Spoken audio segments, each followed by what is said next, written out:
Bom, então, boa noite a todos, bom dia, boa tarde, boa noite. A gente vai fazer, então, o estudo do livro dos Mensageiros hoje, dia 5 de junho de 2021, e a gente vai estudar os capítulos 43, 44 e 45, né? Esses três capítulos, eles falam muito sobre o que acontece nas reuniões espíritas, principalmente no caso de irmãos sofredores, então ele é bem interessante porque os três capítulos se encaixam muito bem dentro dessa temática. Então, iniciando... eu esqueci de... Peraí, calma aí. Vou pôr na apresentação. Então, o capítulo inicia... o André, o Vicente e o Aniceto retornando à casa da Dona Isabel, né, onde o salão estava repleto já de trabalhadores em movimento, preparando o ambiente para a reunião espírita que ocorreria pontualmente às 18 horas. Então, é interessante ver isso, né, que a reunião espírita, ela não é... Quando a gente insiste muitas vezes no centro espírita, né, para que as pessoas cheguem, né, 10 minutos antes, é porque aquele ambiente está sendo preparado, né, e não está sendo preparado naqueles 10 minutos anteriores ao início. Ele é preparado durante um longo período, né, às vezes 24 horas, dependendo do trabalho, às vezes até 48 horas, né, antes do início da reunião. É muito comum a gente ouvir relatos de pessoas que chegam no centro espírita dizendo: eu nem estava pensando em ir no centro hoje, mas eu amanheci, lembrei que tinha reunião no centro, acabei vindo. Né? Ou seja, é aí que está o mentor, né, durante o desdobramento, ou então o mentor ali insistindo para que a pessoa vá ao centro, porque existe já um preparo para o trabalho para aquela pessoa em particular. Né? É muito comum a gente ouvir isso também no centro espírita. E daí o Aniceto explica para o André e para o Vicente o que está acontecendo. Né? Realizar uma sessão de trabalhos espirituais eficientes não é coisa tão simples. Quando encontramos companheiros encarnados, entregues ao serviço com devotamento e bom ânimo, isentos de preocupação, de experiências malsãs e inquietações injustificáveis, mobilizamos grandes recursos a favor do êxito necessário. Então, veja a importância do preparo também do encarnado na hora de entrar no centro espírita, né? Não só aquele encarnado que está no trabalho, mas também o encarnado que está participando da reunião espírita. Ao contrário do que as pessoas imaginam, até aqueles que estão assistindo a palestra no centro estão contribuindo para o ambiente, né? Contribuindo com pensamentos bons, contribuindo pela calma do ambiente, contribuindo para a elevação do pensamento dentro daquele ambiente. Daí ele continua. Quem não deseje cuidar de semelhantes obrigações com a seriedade devida, poderá esperar fatalmente pelos espíritos menos sérios. Porquanto a morte física não significa renovação para quem não procurou renovar-se. Então, mais uma vez, né, o Aniceto mostra que a gente não muda de personalidade no momento do desencarne, né? Onde se reúnem almas levianas, aí estará igualmente a leviandade. Então, se a gente não levar a sério a reunião espírita, provavelmente os espíritos que ali pensavam em fazer algum trabalho ficam impedidos de fazer o trabalho pela quantidade de pensamentos incoerentes, de pensamentos que não deveriam estar colocados ali e acabam acabam sendo obrigados a sair daquela reunião, né? Porque ela já perdeu o seu propósito. Em todos os setores evolutivos, é natural que o trabalhador sincero e eficiente receba recursos sempre mais vastos. Onde se encontre a atividade do bem, permanecerá a colaboração espiritual de ordem superior, que era o que acontecia na casa da Dona Isabel, né? Ela se propunha a fazer o trabalho, e uma vez que ela se propôs sinceramente em realizá-lo, e principalmente em realizá-lo de maneira séria e responsável, não faltam esforços. A gente vai ver durante o capítulo de hoje que não faltam esforços para que essa reunião seja muito bem conduzida, né? Bom, aí o André Luiz observa, perplexo, que alguns irmãos dividiam a sala utilizando faixas fluídicas, né? Aniceto lhe fornece uma explicação. Estes amigos estão promovendo a obra de preservação e vigilância. Serão trazidas aos trabalhos de hoje algumas dezenas de sofredores e torna-se imprescindível limitar-lhes a zona de influenciação neste templo familiar. Para isso, nossos companheiros preparam as necessárias divisões magnéticas. Não se impressione, André. Em nossos serviços, o magnetismo é força preponderante. Somos compelidos a movimentá-lo em grande escala. Eu acabei achando interessante a gente pegar um pouco, para entender o que estava acontecendo nesse ambiente, a gente entender um pouquinho do que é o magnetismo, porque às vezes as pessoas se confundem com o que o que se tornou conhecido, né, o magnetismo físico, né? Mas eu queria fazer uma associação entre esses dois para a gente compreender um pouco melhor. Então, o magnetismo físico significa o poder de atração e repulsão entre objetos materiais, que possuem essas características, né? A gente fala que é característica de ímã, né? Isso acontece particularmente no caso do ferro magnético ou dos magnéticos, que são outros tipos de minerais. Os primeiros estudos foram realizados, só para vocês verem que o magnetismo não é uma coisa nova, é uma coisa muito antiga, né? Foi realizado no século IV por Tales de Mileto, e daí vem, né, porque ele percebeu que as magnetitas, que são pedras, né, elas se atraíam, né, umas às outras. A bússola, que foi inventada pelos chineses, foi a primeira aplicação prática do magnetismo. E ela se baseia na interação do campo magnético de um ímã, ou seja, do campo magnético da agulha, que é feita através desses metais, com o campo magnético terrestre. E ela tem uma característica interessante, porque, para quem já viu a bússola, né, ela sempre vai ter uma faculdade de orientação na direção dos polos, norte e sul. E eu queria que a gente retesse essa ideia, né, de que a bússola, então, ela está tendo a interação entre o campo magnético da agulha e um campo magnético maior para mostrar uma direção, né, mostrando uma direção. E o interessante do magnetismo também físico, quando a gente vê, é que em 1887 foi uma das primeiras pesquisas que mostraram que o magnetismo, na verdade, não é algo que depende de um fluido, né? Ele simplesmente ocorre, né? Como a luz, né? A luz, ela não precisa de um suporte físico, ela simplesmente ocorre, né? Ela simplesmente transcende as fronteiras, né? Ela simplesmente tem a sua própria velocidade, ela não precisa se transportar através de um fluido. A mesma coisa acontece com o magnetismo. O magnetismo animal, como a gente fala dentro do espiritismo, ele surgiu das palavras magnetismo e animus, que significa ânima, de vida, né? Então, não quer dizer magnetismo animal no sentido mais vulgar da palavra, né? Ele pode ser também encontrado como magnetismo curativo nos livros, né? Magnetismo humano, magnetismo vital, biomagnetismo e até medicina magnética. Tá?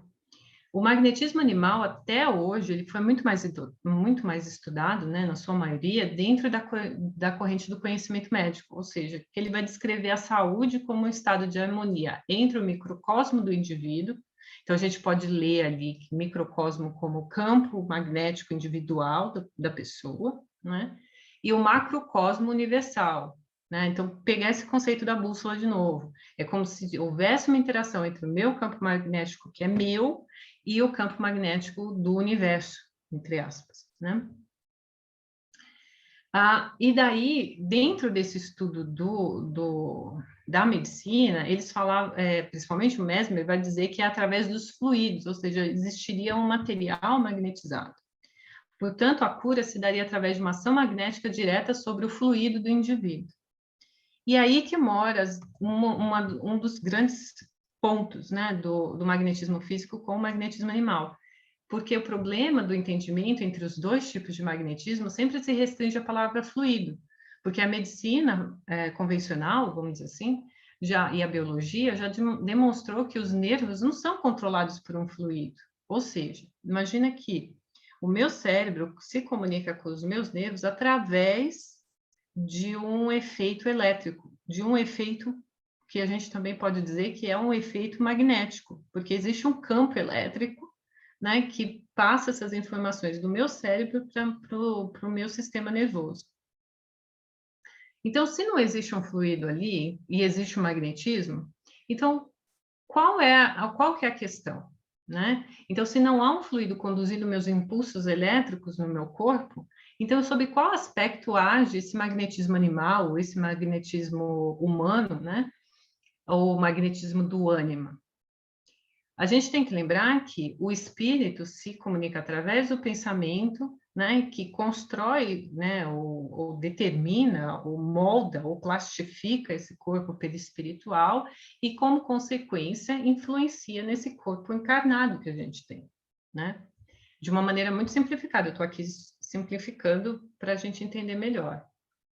Então, o pensamento, ele cria um campo magnético do espírito. Né? E o corpo perispiritual, ele é construído através desse fluido cósmico universal que nos rodeia, relativamente à evolução moral do espírito. Então, o meu perispírito, ele tem a sua constituição, então eu utilizo essa matéria-prima para constituir o meu perispírito, muitas vezes inconscientemente, devido ao meu grau de evolução, com certas marcas, e essas marcas que tem no meu perispírito são a influência do meu próprio pensamento, do meu inconsciente também, né, que acaba moldando esse perispírito. Então, portanto, a ação magnética vai além do processo de cura do corpo físico, quando a gente está falando ou perispiritual, né? Ela age diretamente também no equilíbrio mental do espírito, dependendo da sua evolução moral.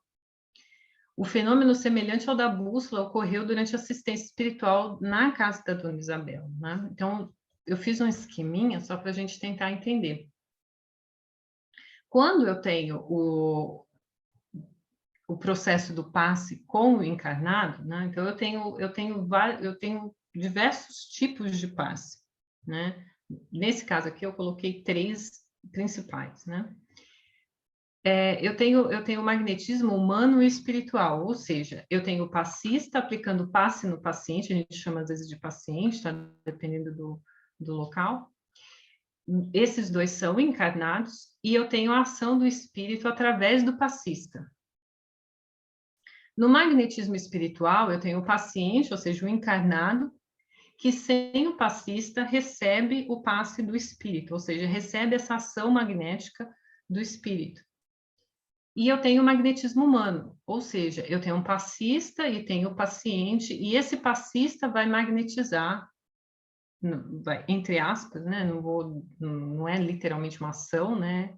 Ele vai criar um campo magnético com o paciente. Então, são campos magnéticos, são interações entre campos magnéticos individuais, ou seja, o espírito, passista e paciente, e o campo magnético superior ou divino. A gente vai ver isso melhor descrito lá no capítulo 44, que norteia a direção do pensamento, elevando a sua vibração e permitindo, assim, a ação benéfica sobre o paciente. Então, existe uma modulação desses campos magnéticos em função do pensamento daquele que está aplicando o passe para aquele que recebe também. Por isso que a gente fala que na hora do passe, a gente precisa elevar o nosso pensamento para receber o passe, a gente precisa abrir os nossos campos, né, de pensamento para pensamentos positivos, pensamentos elevados, porque senão a ação do passe se torna menor, vamos dizer assim, né? Ela não vai ter o efeito que ela teria, né? Se alguém quiser fazer algum comentário, fica à vontade, tá? Se tiver alguma pergunta também.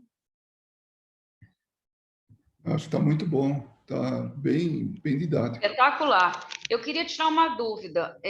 Por exemplo, concretamente assim, numa situação, quando a gente tem aquele atendimento espiritual à distância, tá? Que a pessoa se enquadraria justamente nesse último, em qual? Porque não é porque não vai ter o passista no caso, né?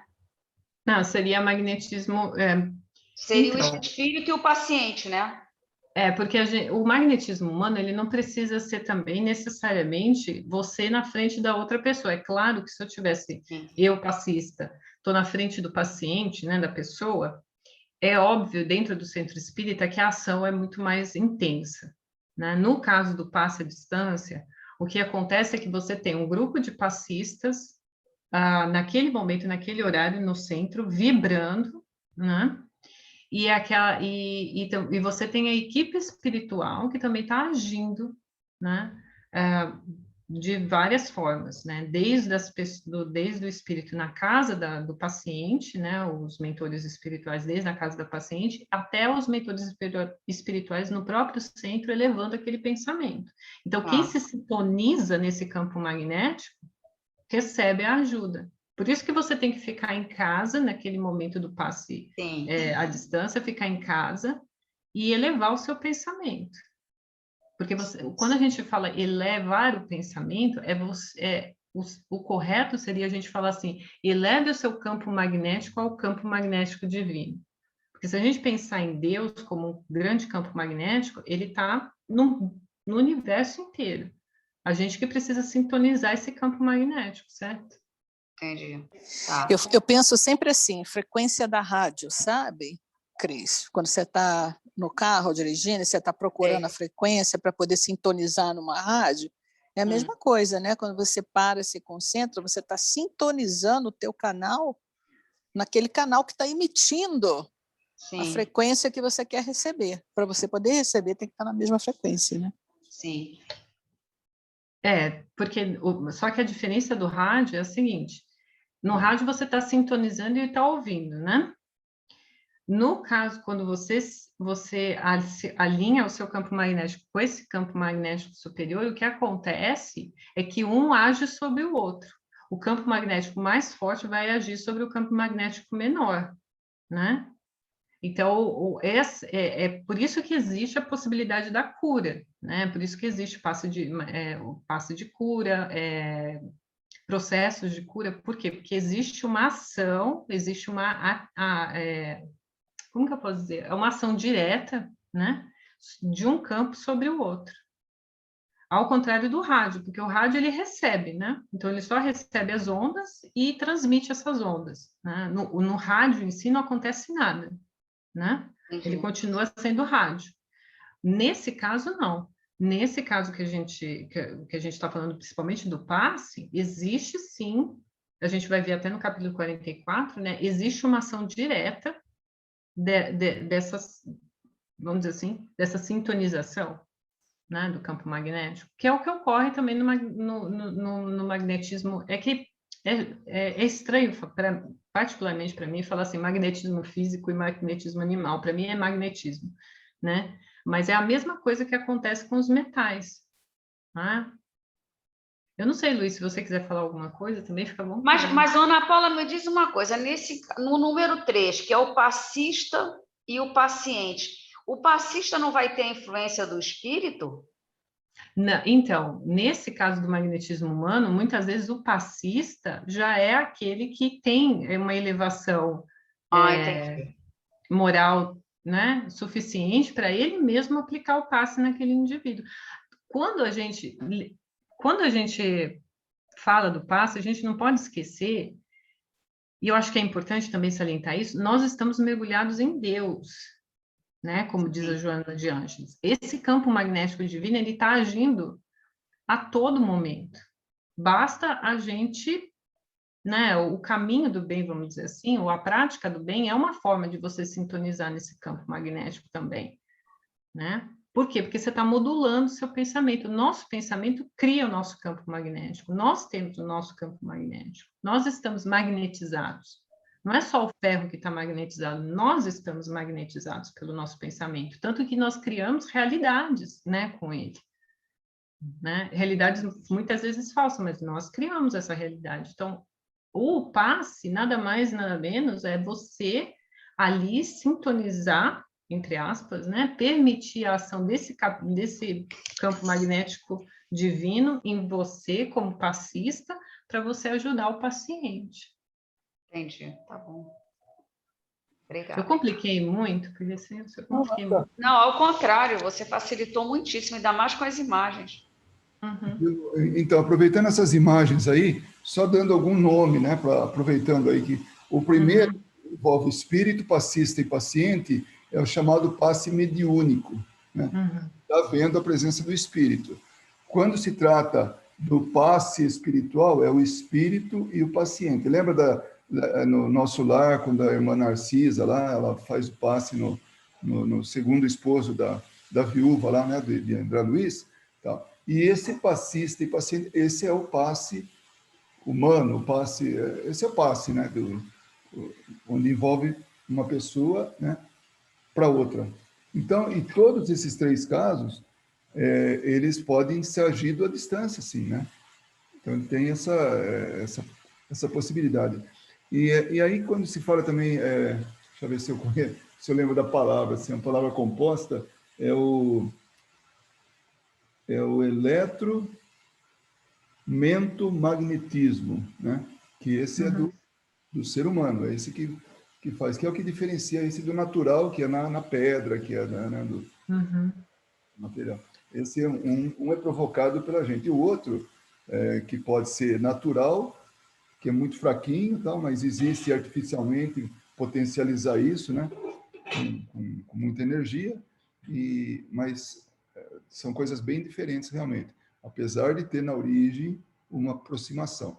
Quando Mesmer começou a fazer os estudos, ele utilizava de ímãs também, porque ele achava que aquilo favorecia. Com o tempo, ele percebeu que não era necessário, porque quem produzia, na verdade, eram as pessoas, né? Era o magnetizador. Então, eu esqueci de falar, porque eu fiz esse quadrado aqui azul, mostrando que esse é como se ele fosse o campo magnético maior que a gente tem, que é o campo magnético divino. Eu falo divino, outros vão falar que é de Deus, outros vão falar que é o superior, né? E assim, o problema do passe à distância, se é que isso é um problema, né? Na verdade, é uma dificuldade, não um problema, é que quanto mais a gente se afasta, devido ao nosso grau de evolução, menos concentrado a gente está, né? Muitas pessoas relatam, eu tenho dificuldade do passe à distância porque eu não me concentro como eu me concentro no centro, né? Isso é devido à nossa falta de empenho, né? É uma dificuldade que a gente precisa superar. Esse caso que o Luiz estava falando, né, do passista paciente, isso são casos, assim, excepcionais, porque o passista encarnado, ele tem que ter um grau de evolução, né? É possível. O Reiki faz isso, né? Quem não conhece o Reiki é uma filosofia chinesa, né, de cura, onde existe a ação magnética da pessoa, do reiki, né, de quem faz o reiki, no paciente. Não é um passe, né, ao contrário do passe na casa espírita, porque não é mediúnico, como o Luiz estava falando. Ele é um passe. Só que ele tem uma ação muito mais física do que moral, né? Ou de pensamento, ou no próprio indivíduo. Então, a pessoa que pratica o reiki, ela faz simplesmente uma imposição de mãos no local onde a pessoa tem uma dor, por exemplo. Em alguns momentos ela fala, né, para você assim, mentaliza a dor, né? E por que ela pede para o paciente mentalizar a dor? Porque é a interferência do campo magnético dela com o campo magnético do paciente, né, da pessoa que está sentindo a dor. Mas, no caso, se a gente fosse levar isso para o caso mediúnico, é muito raro, né? Mesmo os relatos que eu sei, daí alguém pode complementar também, mesmo no caso, por exemplo, do Divaldo Franco ou do Chico Xavier, quando eles aplicavam o passe, eles não estavam isolados, né? O passe era mediúnico no sentido de que tinham espíritos em volta deles também, no momento do passe, né?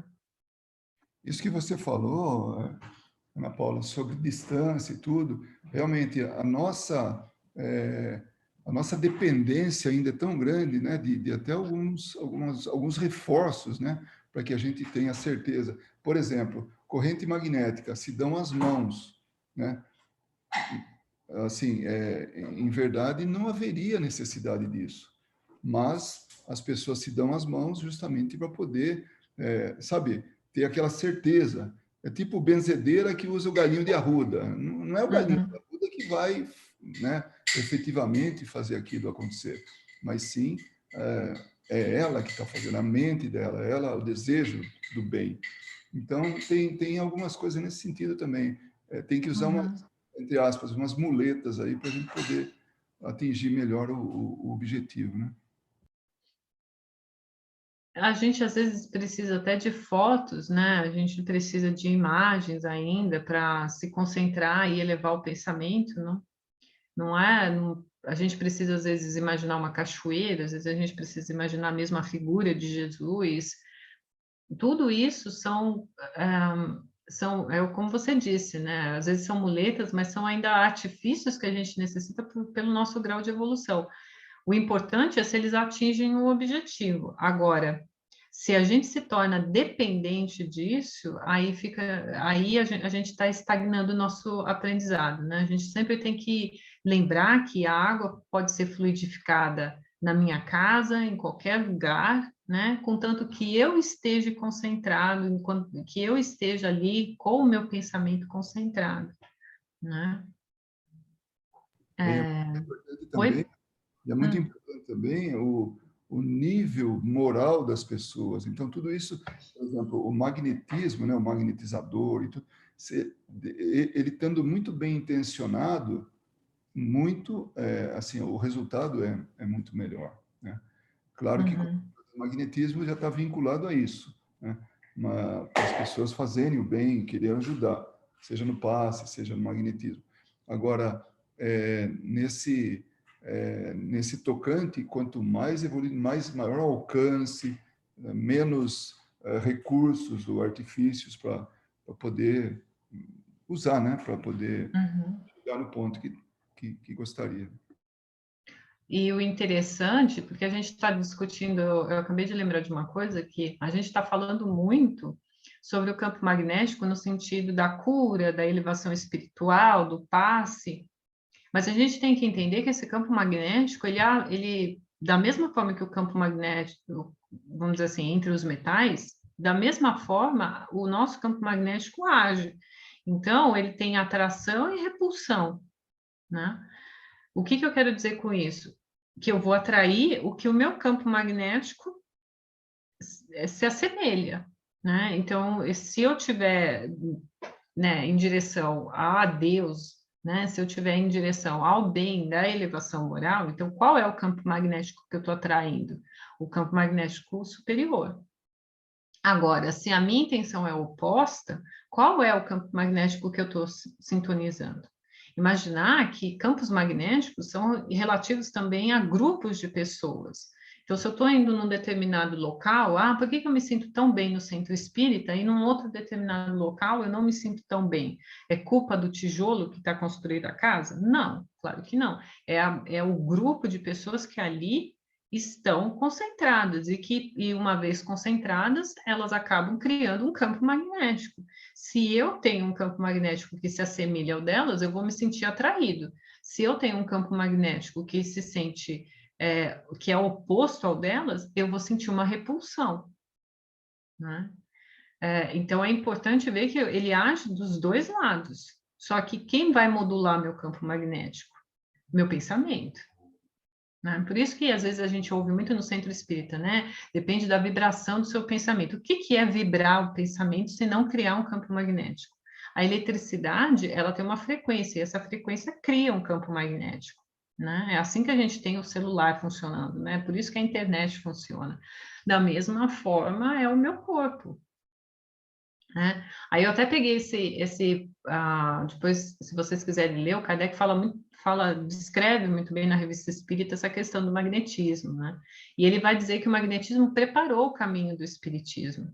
E o rápido progresso desta última doutrina se deve incontestavelmente à vulgarização das ideias sobre a primeira. Dos fenômenos magnéticos, do sonambulismo e do êxtase, as manifestações espíritas, não há mais nada que um passo. Tal é a sua conexão que, por assim dizer, torna-se impossível falar de um sem falar do outro. Todavia, como entre nós o magnetismo já possui órgãos especiais justamente acreditados, seria supérfluo insistirmos sobre o assunto que é tratado com tanta superioridade de talento e de experiência a ele pois não nos referimos senão acessoriamente. Então, o que o Kardec está querendo dizer é que não era obrigação do espiritismo ir a fundo do magnetismo, porque naquela época já existiam pessoas que estavam estudando esse tópico, né? Com muito mais propriedade, né? Mas de maneira suficiente para mostrar que mostrar as relações íntimas entre essas duas ciências, que bem na verdade não passam de uma. Então é por isso que a gente tem que, para quem, né, tem vontade, né, e tem interesse em entender sobre o magnetismo, é importante sempre frisar que esse magnetismo que a gente vê nos metais, essas consequências, por exemplo, no caso da bússola, não é muito diferente do que acontece no nosso campo individual, né? Enquanto a bússola está apontando lá para o Polo Norte e para o Polo Sul e dando uma direção, da mesma forma, quando eu me sintonizo, né, quando eu interajo o meu campo magnético com o campo magnético superior, ele também está me norteando, ele está norteando qual é o pensamento que eu tenho que alimentar, ele está norteando qual é a direção que eu devo seguir, porque essas comunicações, elas não são à toa, né? E daí você estava falando sobre os metais e o magnetismo, e é interessante, Luiz, porque eu achei esse artigo, que é de 2010, de um grupo de pesquisas lá do MIT, de Massachusetts. Ai, nunca consigo falar o nome dessa cidade, é terrível. Mas em Boston, que é mais fácil. Um parênteses, só para não perder Tá. a última ideia aí, da última Tá. conferência, através disso, olha que interessante, esse artigo da Revista Espírita, ele fala por que ele não falou de magnetismo. Só que quando o espírito, porque já estava muito bem explorado, tudo tinha, realmente, ele era um estudioso de magnetismo. Por mais de 35 anos ele estudou magnetismo. Então, quando o espiritismo atravessou o oceano e veio parar no Brasil, e foi parar no Brasil, o magnetismo não veio junto. Então, acabou dissociando, porque não se estudava o magnetismo no Brasil como se estudou na França, na Europa, de maneira geral, né? Então, por isso que o espiritismo não trata tanto do magnetismo, ainda mais sendo o magnetismo preparou o caminho do espiritismo, né? Então, olha a importância. E não se fala. Inclusive, poucas casas espíritas se estudam e praticam o magnetismo, né? Porque justamente ficou meio que um tabu. Não, isso não está em Kardec, então não serve, né? Quando, na verdade, estava, mas só que por esse artigo fica bem claro que, olha, nós não vamos ser redundantes, falar, né, repetitivo, no espiritismo, vamos usar como explicações acessórias, tal. Só que ficou para trás, né? E o engraçado é que nesse meio tempo o magnetismo, como ciência, avançou muito, né? Tanto que a gente tem eletromagnetismo hoje, né? Uma pessoa que vai estudar qualquer tipo de ciência natural, né, seja inclusive até a engenharia, vai estudar eletromagnetismo. A gente não estuda mais só magnetismo, a gente estuda eletromagnetismo. E tem esse degrau, né, entre o que o Kardec entendia de magnetismo naquela época e o que já se avançou. E essa conexão entre os dois está se perdendo e se perde conhecimento com isso, né? Porque você poderia explicar muito mais fácil o que ocorre durante o passe, por exemplo, né? Porque o eletromagnetismo é que vai falar sobre os campos, né? E como que essas interações com esses campos ocorrem, o que na época do Kardec ainda não estava nítido, né? Agora, você imagina só como se explica como pessoas se encontram na vida, vivendo em lugares distantes, de repente estão conectadas. Mas da onde que vem isso? Puro magnetismo. Não tem outra, digamos assim, explicação. Não tem outra forma. E outra, se encontrar naquele momento certo. Então, se manipulando isso, né, faz com que haja uma ocorrência de um encontro no meio de bilhões de pessoas, né? Então, vai acabar encontrando aquela pessoa naquele determinado momento, porque naquele momento é importante também. Às vezes a gente fala com espíritos, né? E fala para ele, fala, escuta, você acha que foi... Porque ele vem assim falando, olha, finalmente eu encontrei ele ou ela. Finalmente eu encontrei, procurei, finalmente. Aí, na meio da conversa, falou, escuta, não foi bem assim. foi proporcionado esse encontro, porque era necessário que esse encontro ocorresse agora, não antes e nem depois. Então, aí fica meio, até dá um certo susto, né? Uma surpresa, porque ele não tinha pensado dessa maneira, mas é uma verdade. Nós nos encontramos com as pessoas porque seria muito difícil uma se encontrar com outra, sendo que uma é de uma cidade, outra de um país, de outro, e de repente se encontram. Mas era isso aí, só. Não, eu estava tentando achar a pergunta do Livro dos Espíritos que fala isso, porque os espíritos ainda respondem para o Kardec que tem muita coisa no magnetismo que ainda a gente não sabe e que comanda, de certa forma, todas essas relações que nós temos, né, de simpatia e antipatia, né? É muito interessante isso, e é uma pena, né, que são pouquíssimas pessoas dentro do espiritismo que se dediquem ainda a ir a fundo, né, nesses estudos.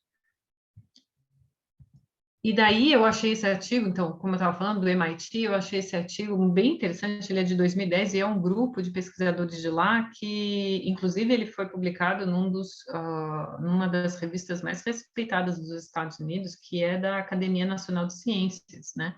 É muito difícil, só para vocês terem uma ideia, é muito difícil você conseguir publicar um artigo lá. E o que eles fizeram foi exatamente usar um campo magnético para alterar o julgamento moral de uma pessoa. Olha que interessante, né? Então, eles partiram do princípio de que quando julgamos se uma ação é moralmente certa ou errada, nós nos apoiamos na nossa capacidade de compreender o estado mental da pessoa que a praticou.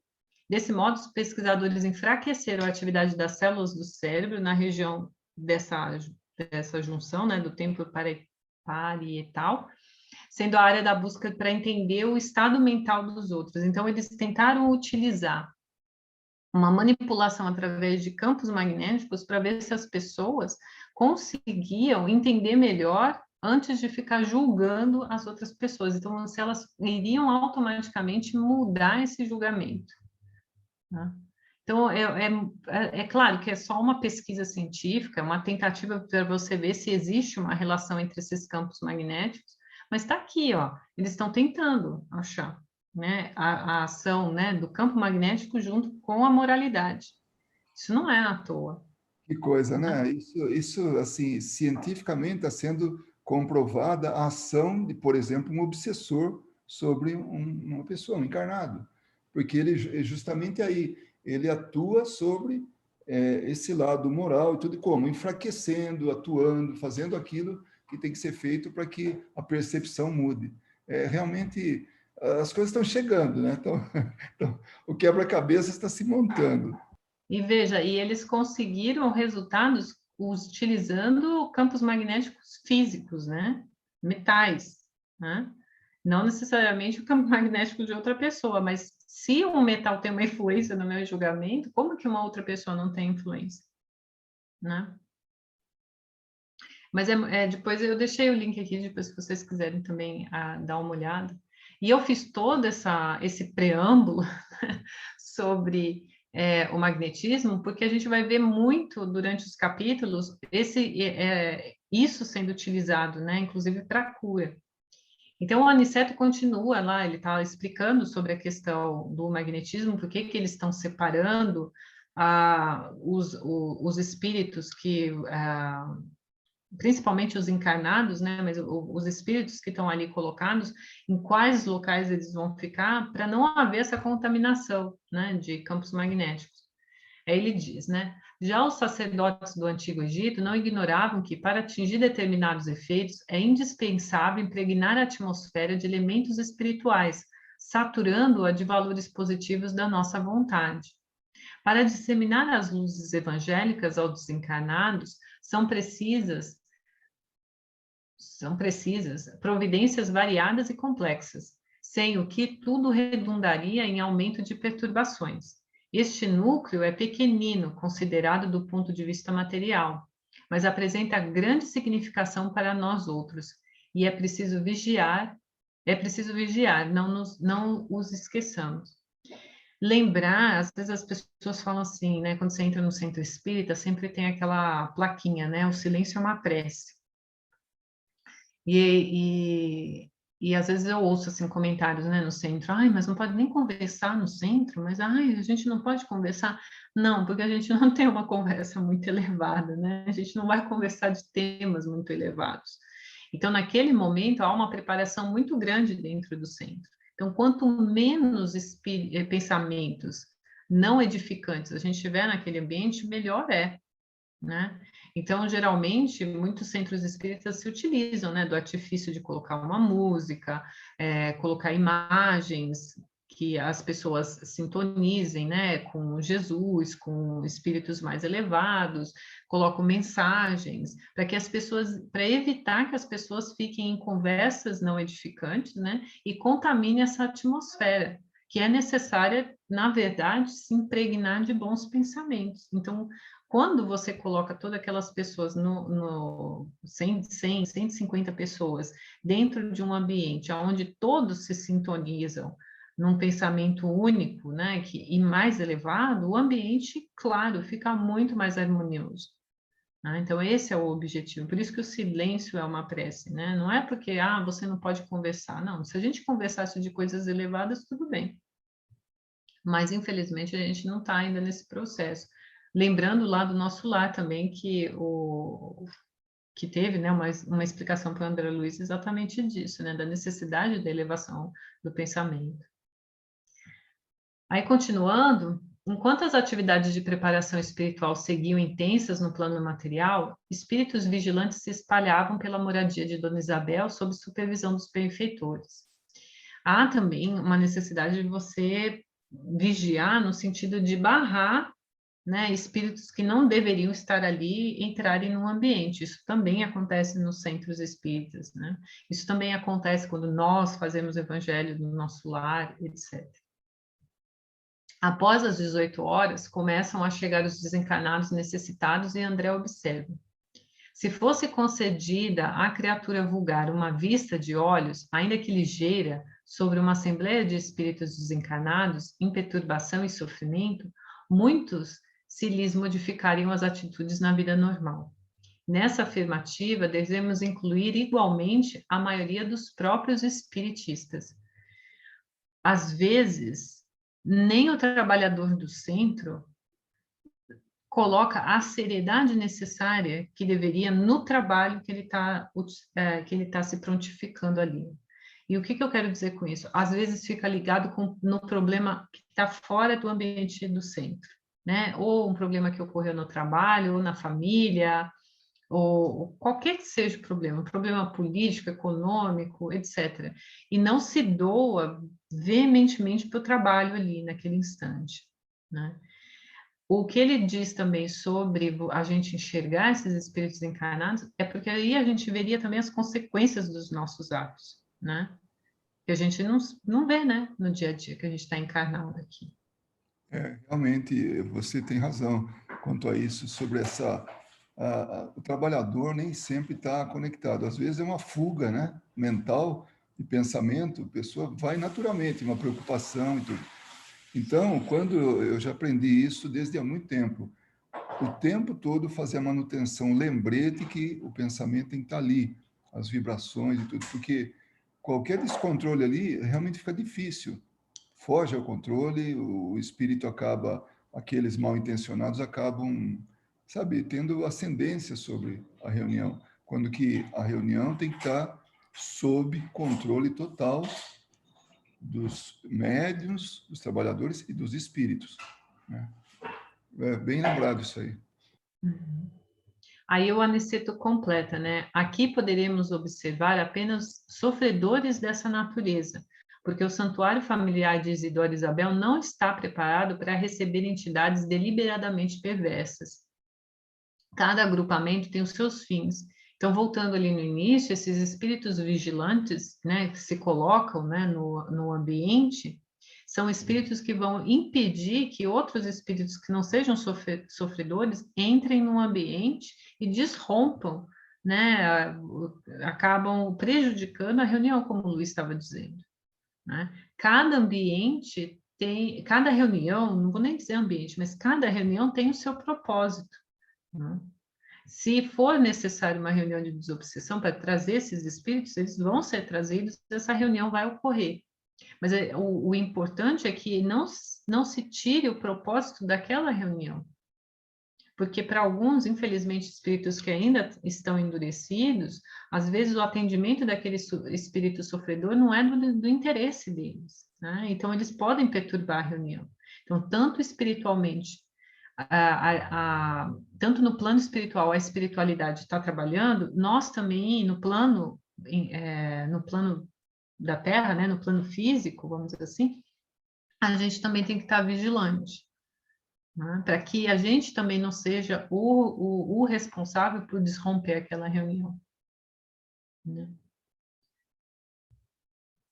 Aí, o André descreve a chegada de irmãos sofredores, muitos deles, né, possuem dificuldades de locomoção, outros apresentavam, inclusive, até ataduras no corpo espiritual. E daí ele fica impressionado, né?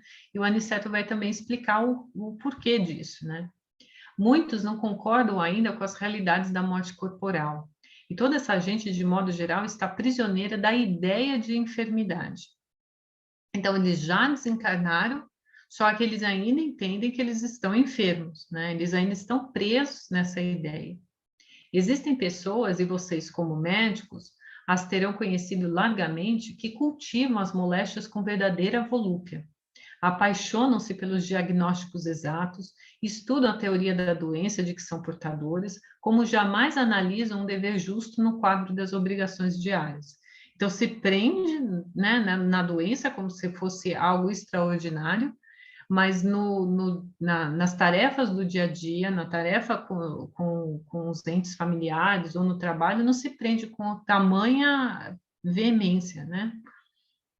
Estimam a longa atenção dos médicos, os minuciosos cuidados da enfermagem e as compridas dissertações sobre as enfermidades.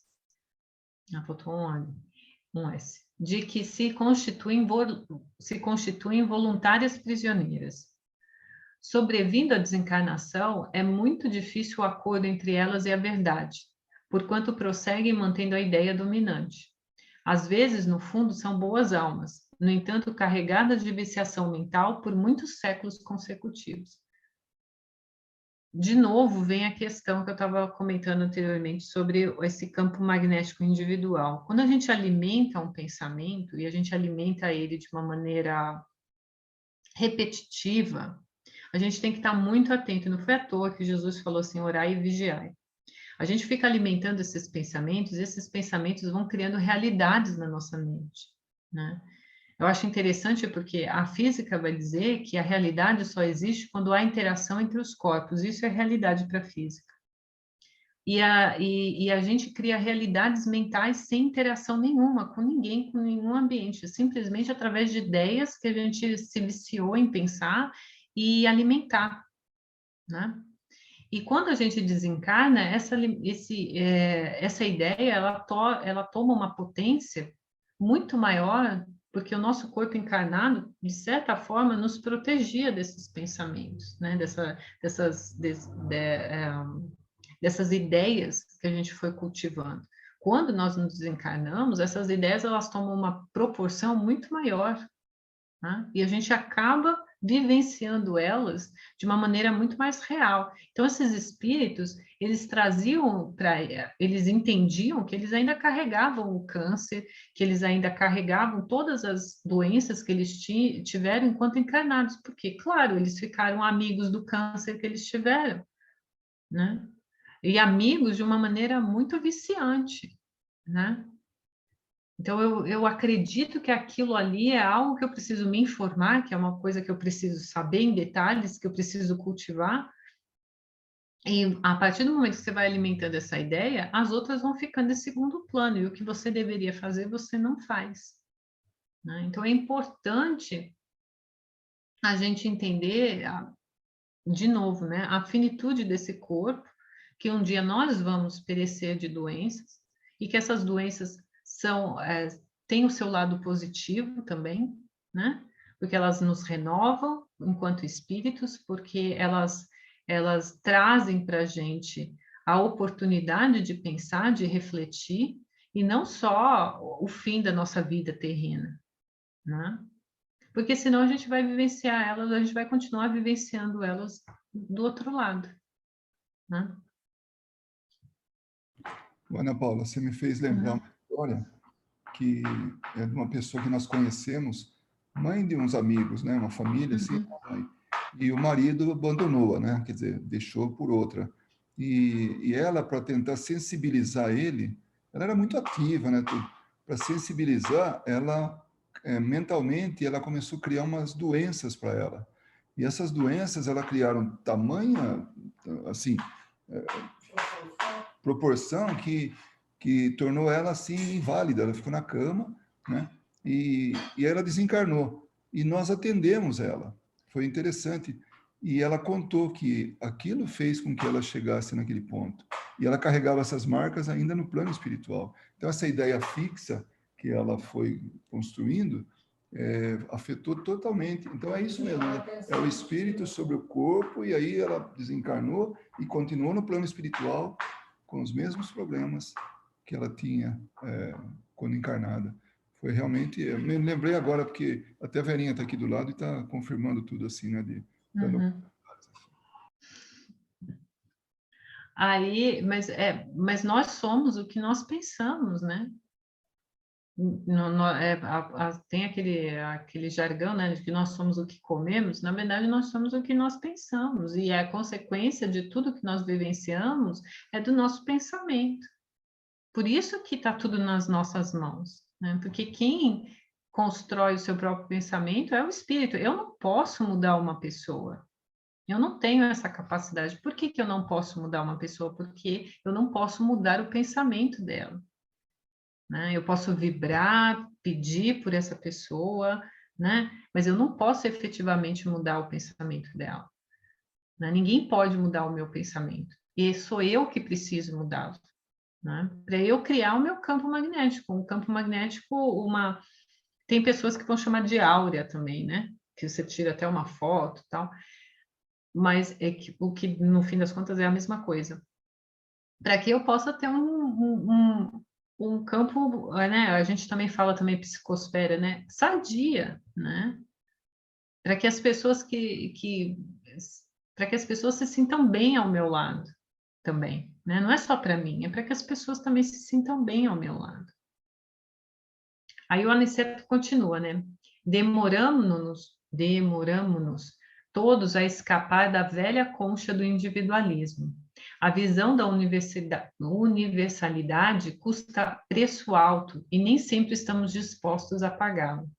Não queremos renunciar ao gosto antigo, fugimos aos sacrifícios louváveis.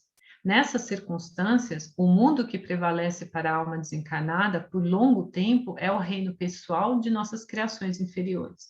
Então, ele termina o capítulo, né, dizendo que o grande passo que a gente pode dar na nossa evolução é sair da nossa concha, né, que ele chama da concha do individualismo, é a gente sair e olhar para fora, né, e ver que o mundo é muito mais do que os meus problemas, do que as minhas dores, do que os meus medos, né? Quando a gente estava comentando sobre a eternidade, alguém comentou para mim uma vez e falou assim que vê uma foto do universo e se sente repleto. Eu não estou lembrando quem foi, que se sente repleto, que ele entende a eternidade através de uma foto do cosmos. Eu acho que, traduzindo em outras palavras, a gente ver o quanto ainda nós somos pequenininhos perto do todo. E a gente não consegue, quando a gente está focado nas nossas dores, quando a gente está focado nos nossos problemas, a gente não consegue ver que nós somos muito pouco perto do todo, né? Os nossos problemas crescem muito, né? Então é importante a gente. É difícil, é muito difícil você ajudar outra pessoa enquanto você está sofrendo. Mas se você se acostumar a fazer isso, o ganho é muito maior, né? A gente vai se libertando aos pouquinhos de coisas que, na verdade, não têm importância nenhuma, né?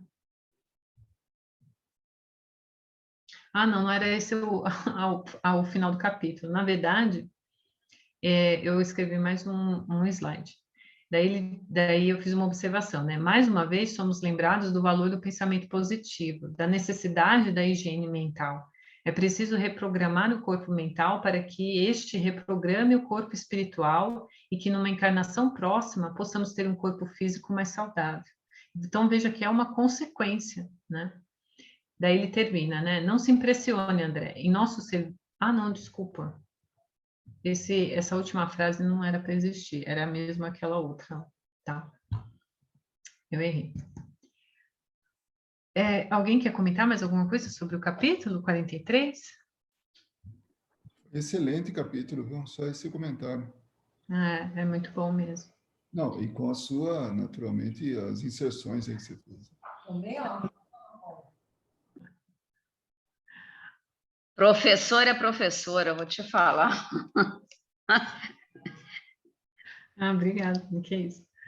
Mas é porque esse capítulo ele é muito utilizado mesmo nos centros espíritas para mostrar mesmo a importância, né, da reunião espírita, né? O que acontece lá dentro, né? Para que a gente possa vivenciar essa reunião de uma maneira muito mais proativa, né, do que simplesmente reativa, né, ficar ali esperando ajuda e sem contribuir para o ambiente também, né. Aí, no capítulo 44, desculpa, alguém ia fazer algum comentário? Eu vou falar que, na realidade, a gente se esquece, ou deveria ter certeza, saber disso, que uma reunião mediúnica, ela é a junção, ela é a união de esforços do plano espiritual com o plano físico. Não tem jeito. Uma reunião mediúnica só ocorre, o próprio nome já diz, né? Mediunidade envolve naturalmente um encarnado e um desencarnado, né? Ou mais, sei lá. Mas é importante a gente ter isso em mente, que a união desses dois mundos, dessas duas individualidades, né? Espírito e encarnado, é que torna possível a reunião. Não tem jeito. Então, como você falou, não dá para esperar cair do céu toda ajuda espiritual. Não é assim, não. Precisamos ser ativos, proativos, preparados, para que a gente possa ter um bom resultado. Foi muito, muito bem colocado, viu, Ana Paula? Não, e a gente, assim, só para finalizar mesmo o 43, o capítulo 43, a gente pode alargar esse conceito de reunião mediúnica para tudo que nós fazemos, né? Tudo é uma reunião mediúnica, nós não estamos sozinhos nesse mundo. Agora, depende de qual reunião mediúnica eu quero participar, né? Então, qual é o espírito com quem eu quero me sintonizar? Eu quero me sintonizar com meu mentor, eu quero me sintonizar com esses espíritos iluminados, né, superiores que estão aqui ajudando incessantemente a nossa reencarnação, ou eu ainda quero me sintonizar, né, ou me alinhar com espíritos ainda que não entendem a necessidade da evolução, né, que ainda não conseguiram compreender que o bem prevalece, né? Que o mal é algo que, na verdade, é inexistente, porque ele é a ausência do bem. O que nós estamos fazendo agora não deixa de ser uma reunião mediúnica. É obviamente que nossos mentores estão às nossas voltas, outros espíritos que necessitam ouvir também estão à nossa volta. Então, tudo é uma interação entre esse plano e o plano espiritual. Então, se a gente começar a levar isso um pouco mais a sério, né, a literalmente entender que não há lugar que a gente possa ir nesse planeta que não haverá espíritos, né, que não haverão espíritos, a gente começa a perceber que o que a gente faz dentro do centro tem que ser replicado no nosso dia a dia. Né? Não é fácil, né? Como ele falou no final do capítulo, é uma tarefa que exige sacrifícios e muitos esforços, né? Porque a gente tem que abrir mão, às vezes, de coisas que nós estamos acostumados a fazer e que a gente sente, inclusive, prazer de fazê-las, né? Então, é a questão da responsabilidade, né? Aí, no capítulo 44, o André Luiz e o Vicente são chamados por Aniceto, para ajudar os irmãos sofredores trazidos para a reunião espírita, né? O André se aproxima de uma irmã que ainda não recuperara a visão depois do desencarne e lhe aplica um passe. Como resultado do tratamento magnético, ela volta a enxergar. Maravilhada, ela elogia, né? A irmã elogia a bondade de André, que fica deslumbrado com a cura. Notando o que estava acontecendo, Aniceto chama a atenção de André. André, a excessiva contemplação dos resultados pode prejudicar o trabalhador. Em ocasiões como esta, a vaidade costuma acordar dentro de nós, fazendo-nos esquecer o Senhor. Não ouvides que todo o bem procede dele, que é a luz de nossos corações. Somos seus instrumentos nas tarefas de amor. O servo fiel não é aquele que se inquieta pelos resultados, nem o que permanece levando na contemplação deles, mas justamente o que cumpre a vontade divina do Senhor e passa adiante. Se a gente lembrar de Jesus na Terra, foi o que ele fez, né? Ele andava entre o povo e passava adiante, né? Quantas vezes ele lembrou os apóstolos disso, né? Durante tem vários episódios, né, que a gente pode ler tanto no livro Boa Nova, nos livros do Humberto de Campos, mas no próprio Evangelho também. Né? A gente não pode achar, ele mesmo também falava, né, que não foi ele que curou ninguém, né, que quem curou no caso da mulher, agora esqueci, hemorrágica, ali fala para ela, né, que não foi ele que a curou, né, que na verdade foi a fé dela que curou, né, e o que significa essa fé? Né? Vou voltar de novo, vou insistir nesse ponto. O que significa essa fé, se não a construção do meu campo magnético? Né? Ela acreditou que se ela tocasse nas vestes de Jesus, ela iria se curar. Né? Ela veementemente acreditou nisso. No caso aqui do livro, o que aconteceu foi que o André ele pede para que ela eleve os pensamentos dela, lembre de Jesus. Ele também entra nessa sintonia, ele sente o fronte dele, né, aquecer e no mesmo instante a dela, que parecia que ela tinha uma placa, né, nos olhos, essa placa ir dissolvendo. Né? Então, quem que está agindo ali? Né? São vários campos juntos, são várias pessoas agindo. É o André agindo, é ela agindo, porque se ela não estivesse agindo, a gente vai ver que não ia adiantar. Então, é ela agindo, ele agindo, mas, sobretudo, acima de tudo isso, é Deus agindo. Né? Terminada a tarefa, o André e Vicente observam para Aniceto que poucos irmãos apresentaram melhoras. O mentor lhe diz para não dar importância ao fato. As atividades de assistência se processam conforme observam aqui. Alguns se sentem curados, outros acusam melhoras, e a maioria parece continuar impermeável ao serviço de auxílio. O que nos deve interessar, todavia, é a semeadura do bem, a germinação, o desenvolvimento, a flor e o fruto pertencem ao Senhor. Então, veja, qual é o nosso trabalho? O que o Aniceto está falando para eles é qual é o nosso trabalho aqui? O nosso trabalho é ser o veículo de ação de Deus em relação a essas pessoas. E isso só é possível se a gente se prontifica ao bem, se a gente se prontifica a ajudar essas pessoas. E se elas, ao mesmo tempo, se prontificam à mudança necessária, né? Não é que elas precisam automaticamente, para receber ajuda, virarem espíritos superiores, não é isso. Mas elas veementemente precisam querer melhorar. Muitas vezes a gente pede ajuda, mas a gente não pede ajuda porque a gente quer se curar verdadeiramente ou passar daquele estágio para outro, né? E é o que acontece muitas vezes, tanto no centro espírita como no caso aqui. Alguns espíritos são impermeáveis a esse serviço de auxílio. Eles vão até lá, mas na verdade eles não querem abrir mão, né, daquele sofrimento, porque aquele sofrimento é caro para eles, né? É importante para eles.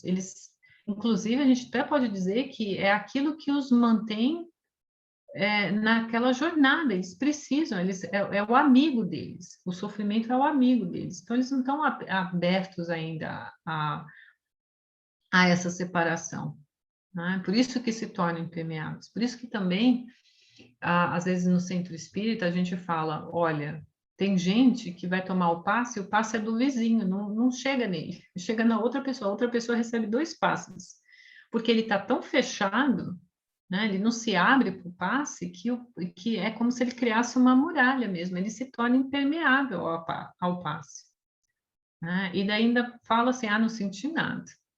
Esse centro aqui não é forte o suficiente, eu tenho que ir num outro centro, porque esse aqui, ou então eu ponho a culpa no passista. Esse passista aqui o negócio não estava forte com ele, né? Então, a gente tem que também entender, e às vezes a gente tem que trazer para nós mesmos, né, também isso, né? Como eu estou indo no centro? Como que eu estou fazendo a minha prece? Né? Em que eu estou, em qual pensamento eu estou me sintonizando na hora do passe, na hora da prece, na hora da reunião mediúnica, né? Alguém quer acrescentar alguma coisa?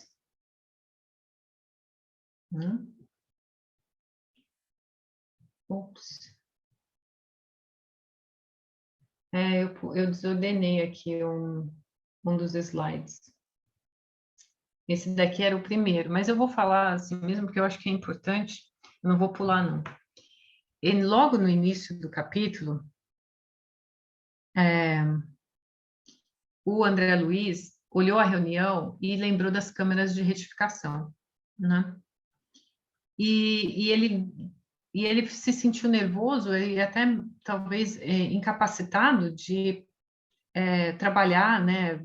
No caso do passe, né? Porque o que ele estava fazendo o trabalho que ele fez com aquela senhora era um passe, vamos dizer assim, entre um espírito e outro espírito, né? E daí ele lembra, o Aniceto tranquiliza ele, dizendo que ele vai conseguir, e nesse momento ele lembra das palavras da Narcisa, na época que ele estava iniciando o trabalho, né? E ela diz assim, André, meu amigo, nunca te negues, quanto possível, a auxiliar os que sofrem. Anima, eleva, educa, desperta, sem ferir os que ainda dormem. Deus opera maravilhas por intermédio do trabalho de boa vontade. Então, veja, às vezes e eu queria salientar isso, né? Por isso que eu também não pulei o slide.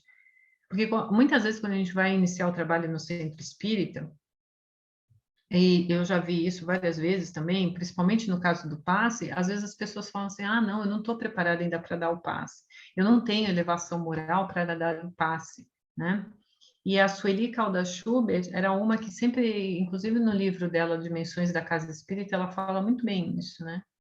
Que o passe não é somente para o paciente, né? O passista também é o intermediário, então, portanto, ele também recebe o passe.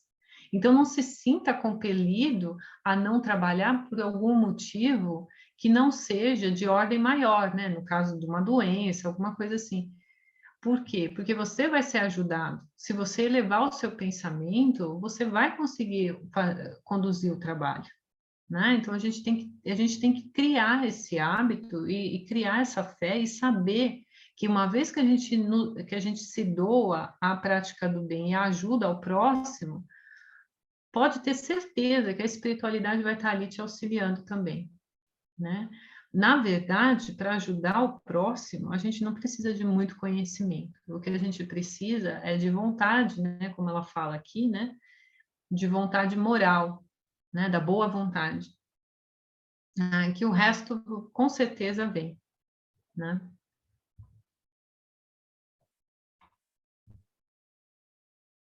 Eu não acredito, eu acabei mexendo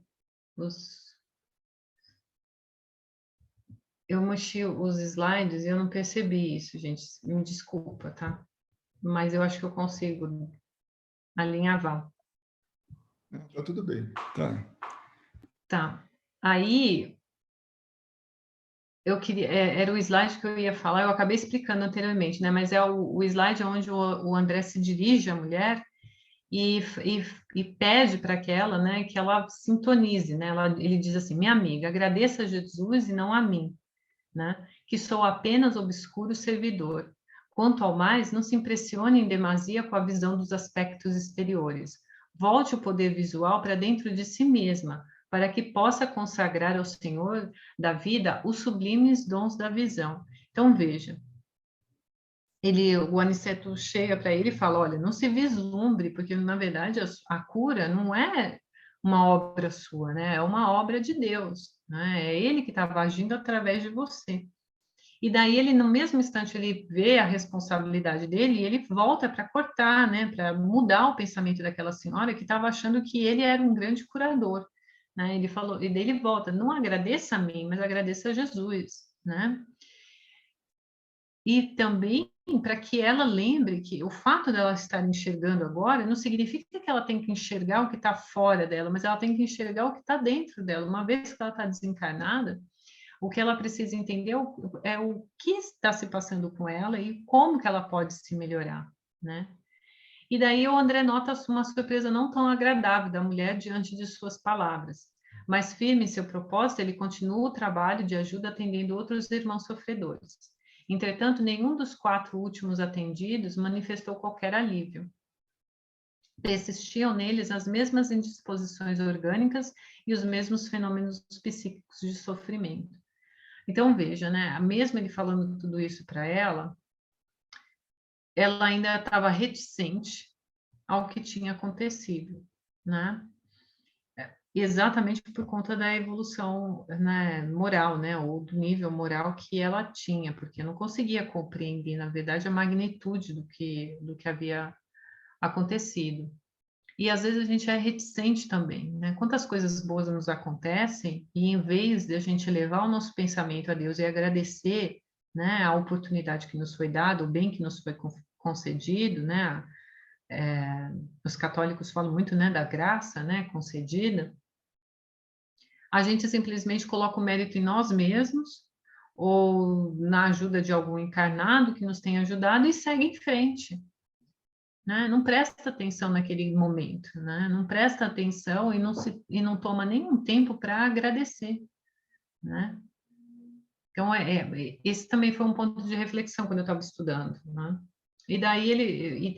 Essa questão, né, de que os outros últimos, né, os 4 últimos que ele atendeu, não manifestaram, né? Ele não conseguiu. Então, aí a gente vê que não é o André que está promovendo a cura, né, nesses espíritos, né? Não é simplesmente Deus que nos cura. Se não tiver uma contrapartida de nós mesmos, não adianta, né? Realmente é o que a Aniceto falou anteriormente, né? A gente se torna impermeável, né, a essa ajuda. Tem um ponto aí que eu até procurei no livro aqui, não encontrei, que eles fazem uma análise, os espíritos fazem uma análise para ver até que ponto eles podem ser curados, né? Então, quer dizer, a coisa não é tão solta assim a ponto de, tem alguém que tem espírito, tem médium, tem só espírito, vai lá e cura. Não, não é assim. E no caso dela, ela ficou bem, realmente bastante surpresa para pior, né? Quando ela, né? Quando André Luiz falou a respeito disso, para olhar para dentro e tal. Ninguém gosta, né, de uma boa verdade, assim. Infelizmente, é isso. Então, ela sentiu o choque das palavras dele. Né? Foi muito interessante esse ponto também. Porque é muito mais fácil, eu acho, a gente acreditar que Deus nos deu uma graça, né, que nós fomos curados, porque o fato da gente admitir isso, automaticamente me mostra que eu tenho algum valor que eu não tinha notado.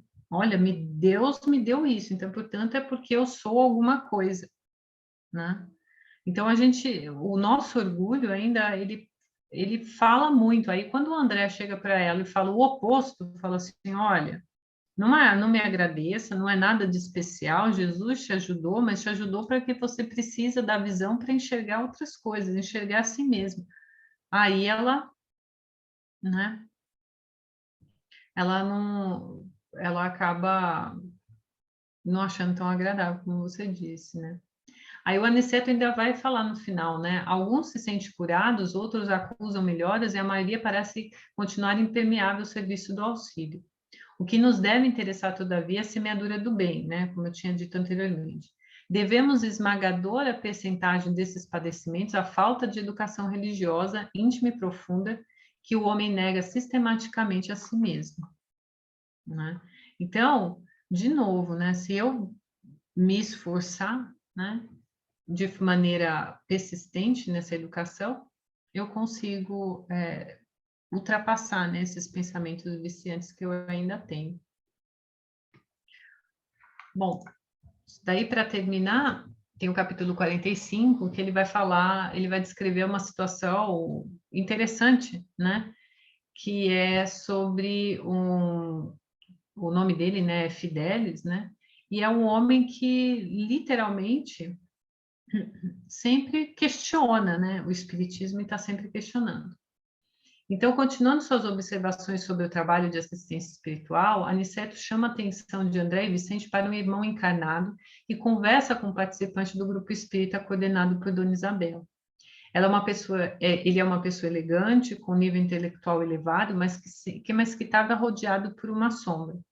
Aniceto pede que prestem atenção à conversa e nota que o homem delibera sobre a imortalidade da alma, exigindo provas das comunicações mediúnicas, em vistas dos diversos casos de fraude.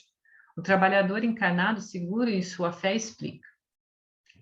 Então, de novo, né, é a pessoa questionando o que estava ocorrendo ali na casa espírita, né? E ele vai dizer: em que o espiritismo não deva fugir a toda espécie de considerações sérias, contudo, creio que a doutrina é um conjunto de verdades sublimes, que se dirigem de preferência ao coração humano. É impossível auscultar-lhe a grandeza divina com a nossa imperfeita faculdade de observação, ou recolher-lhe as águas puras com o vaso sujo dos nossos raciocínios viciados nos erros de muitos milênios. Ou seja, de novo, ele está tentando, né, argumentar com aquela pessoa que é cética ao que está acontecendo, que na verdade a gente não tem ainda o conhecimento para desvendar tudo que está ali, né? A gente está vendo o que está acontecendo porque o André Luiz está descrevendo do ponto de vista do ponto do plano espiritual, né? Mas quem está no plano físico não consegue enxergar isso. E se eu não consigo enxergar, significa que não ocorre? Não é bem assim, né? Então, apesar da explicação, o homem sorria de modo vago e irônico, mostrando a vaidade ofendida. Cético ao que o trabalhador lhe explicava, ele revidou: você fala como homem de fé, esquecendo que o meu esforço se dirige à razão e à ciência. Quero referir-me às ilações, inevitáveis da consulta livre, às farsas mediúnicas de todos os tempos. Ora, que esperar de uma doutrina confiada a mistificadores continentais? Então, de novo, aquela questão dos charlatões, né, que se valem, às vezes, do espiritismo para provocar golpes, enganar pessoas, né? E o trabalhador responde: está enganado, meu amigo. Estaríamos laborando em erro grave se colocássemos toda a responsabilidade doutrinária nas organizações mediúnicas. Os médios são simples colaboradores do trabalho de espiritualização. Não poderíamos cometer o absurdo de atribuir a concentração de todas as verdades divinas somente na cabeça de alguns homens candidatos a novos cultos de adoração. Então, de novo, o espiritismo ele vai muito além dos médios, né? Então é por isso que a gente tem que ter um certo cuidado na hora de personificar o espiritismo, né? O espiritismo tem sim nomes renomados, mas não necessariamente que isso significa que essas pessoas são os pilares, né, literalmente, do espiritismo. No sentido de que são eles, né, donos do espiritismo, etc. e tal. É isso que eu estou tentando deixar bem claro, né? Nesse ponto reside um perigo muito grande, né? Como o caso desse senhor aí, né? O Dr. Fidelis, aí que ele teve a vaidade ofendida, né? Quer dizer, não sabemos se ele é médium, se não é tal, mas como um pretenso espírita, ou pelo menos do lado científico, né? Ele era bom, se ele estava ali na casa espírita é porque ele tinha, pelo menos, simpatia com isso, né? Mas quando se trata dos médiuns, realmente são só instrumentos, ou melhor, somos só instrumentos. Eu costumo, quando falo, né, me referir assim, através de um exemplo, né, o médium, ele é somente um telefone celular, né, que está sendo utilizado para que possa, né, que a gente possa ter notícias do outro plano. Basicamente, de uma maneira bem simples mesmo. Então, tem gente que idolatra médium e isso tudo, e realmente, os médiuns não são a doutrina espírita, né? Eles são resultado, deveriam pelo menos ser, da doutrina espírita, né? Em termos de comportamento, em termos de conhecimento, tudo isso.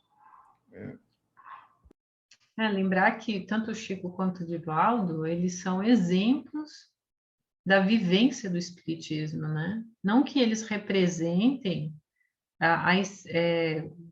ou sejam, eu queria falar de uma outra forma, mas não que eles sejam o espiritismo, né? Eles são exemplos da vivência do que o espiritismo, do que vivenciar o espiritismo significa, né? Não, está bem entendido isso. Você tinha já colocado isso, realmente. Eles têm que ser o reflexo do espiritismo e não eles serem o foco, né, e tudo. Esse endeusamento é perigoso. Bom, você sabe, né, eu casado com uma médium já há muitos anos e nunca, em momento nenhum, ela foi, sabe, colocada num patamar diferente dos demais médiums. Absolutamente, é todo mundo igual, todo mundo tem o mesmo valor e tá. E olha que é difícil dizer isso, principalmente para quem, quando se gosta de uma pessoa e essa pessoa está o tempo todo trabalhando, né? Nos grupos mediúnicos. Mas, para mim, eu tenho plena consciência. O médium, ele é um instrumento. Ele não é o protagonista da história, não, de tudo, não. O espiritismo, sim, esse é o protagonista. É verdade.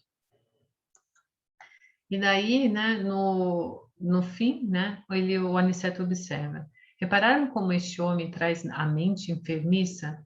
É um dos curiosos doentes encarnados. Tem vasta cultura e, todavia, como traz o sentimento envenenado, tudo quanto lhe cai nos raciocínios participa da geral intoxicação. É o pesquisador de superfície, como ocorre a muita gente. Tudo espera dos outros, examina seu semelhante, mas não ausculta a si mesmo. Quer a realização divina sem esforço humano. Reclama a graça formulando a exigência. Quer o trigo da verdade sem participar da semeadura. Espera a tranquilidade pela fé sem dar-se ao trabalho das obras. Estima a ciência sem consultar a consciência. Prefere a facilidade sem filiar-se à responsabilidade. E vivendo no torvelinho de continuadas libações, agarrando aos interesses inferiores à insatisfação dos sentidos físicos, em caráter absoluto, está aguardando mensagens espirituais. Dr. Fidelis é um desses enfermos que ainda não se dispuseram a procurar o alívio pelo demasiado apego à sensação. Então, veja como que essa questão de nós criarmos a nossa realidade através da alimentação de pensamentos viciosos pode fazer com que a gente, inclusive, mesmo dentro do espiritismo, mesmo se dizendo espírita, a gente duvide às vezes do espiritismo, né, das manifestações mediúnicas. A gente tem que tomar muito cuidado ainda, né? É o que eu falo, né, e às vezes e levo muito a sério, né? Nós somos muito mais frágeis do que a gente imagina ainda, porque a nossa evolução moral ainda é muito pequena, né? Então a gente tem que tomar um certo cuidado nessa. No caso do Dr. Fidelis, fica bem claro que é uma arrogância, né? Uma arrogância intelectual, como se aquelas pessoas que estivessem ali no trabalho, por não conseguirem explicar dentro do que ele, né, do que ele admite como intelectualidade, eles são inferiores, né? E não é isso, né? Na verdade, é ele que não consegue enxergar com os olhos, né, vamos dizer assim, com os olhos do coração, com os olhos do bem, o que está ocorrendo dentro daquela sala. Aí, continuando as observações sobre o trabalho de assistência espiritual, o Aniceto chama... Ah, não, desculpa. Eu pulei. Era outro slide que ficou. Então, a gente termina por aqui, né? Ele fala sobre isso e termina o capítulo.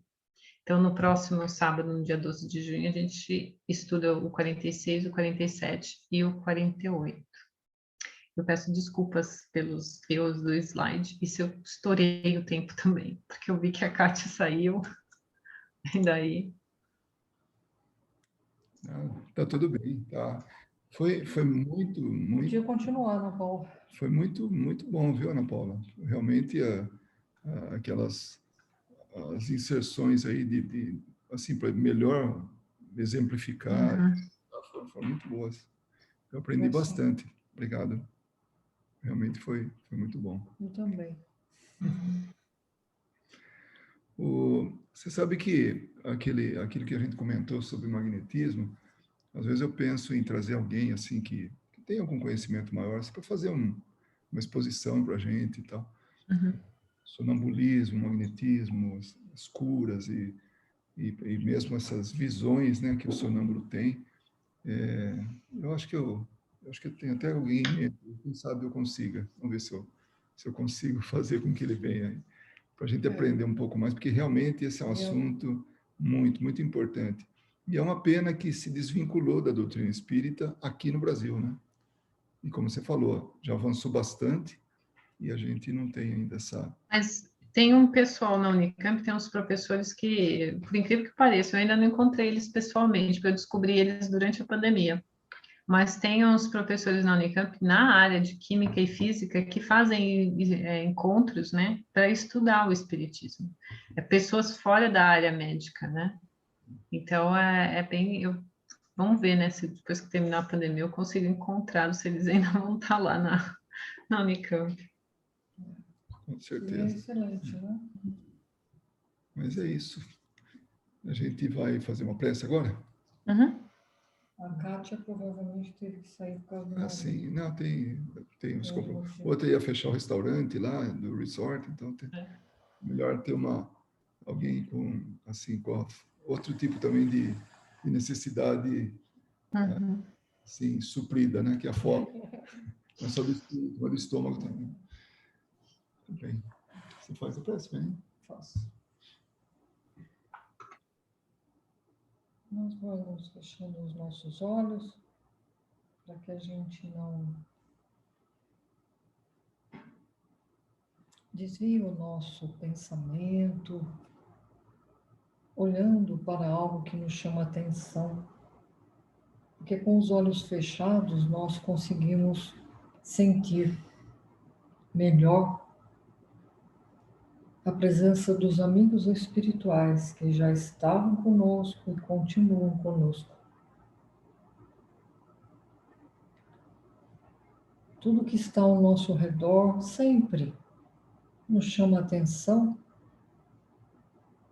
Qualquer coisa que se movimente, qualquer coisa que brilhe, qualquer coisa que nos se apresente como cores bonitas. E muitas vezes não conseguimos assim direcionar o nosso pensamento.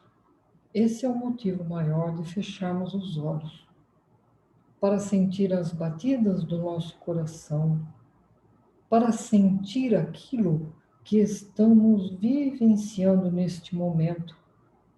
Que emoção estamos sentindo? O que esse estudo trouxe para nós? Como fomos agraciados pela presença desses irmãos e o que sentimos durante todo o nosso estudo? É necessário que assim a gente pense, para que a gente possa tirar desse estudo da noite de hoje as bênçãos necessárias do entendimento para o nosso dia a dia. Como vimos, e muitas vezes nós estudamos isso, lemos na doutrina dos Espíritos, que é necessário conhecer e vivenciar. Porque só o conhecimento não nos traz aquilo que realmente precisamos, que é o amadurecimento do amor em nós. É somente abrindo as mãos, abrindo a nossa mente do que é a vida, do que precisamos e de que o nosso próximo precisa.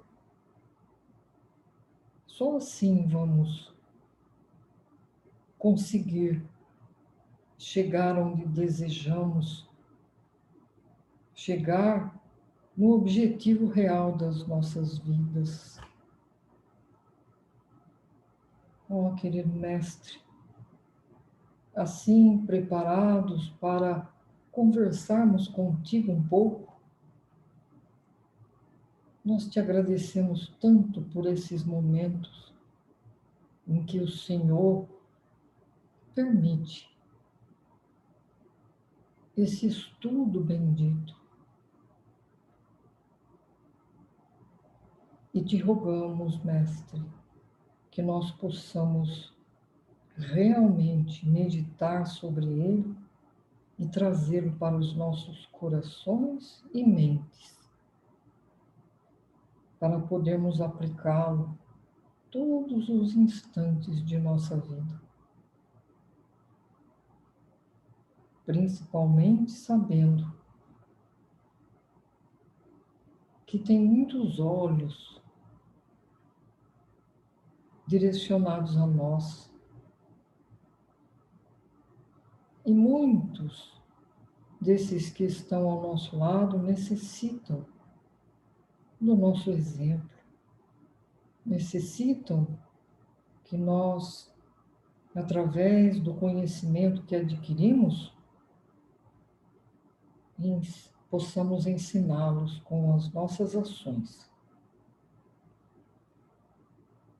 Por isso é que aqui estamos, Senhor, pedindo-te forças, pedindo-te, Mestre querido, que supra as nossas deficiências quando estamos sendo instrumentos na vossa seara, e que nos fortaleça realmente, Mestre, para que dia a dia nós possamos, melhorando os nossos pensamentos, atingindo assim aquilo que mais queremos, que é olhar para os nossos irmãos como olhamos para nós,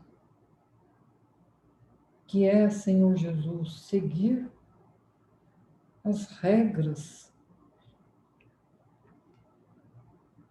de bom comportamento moral que o Senhor nos ensinou.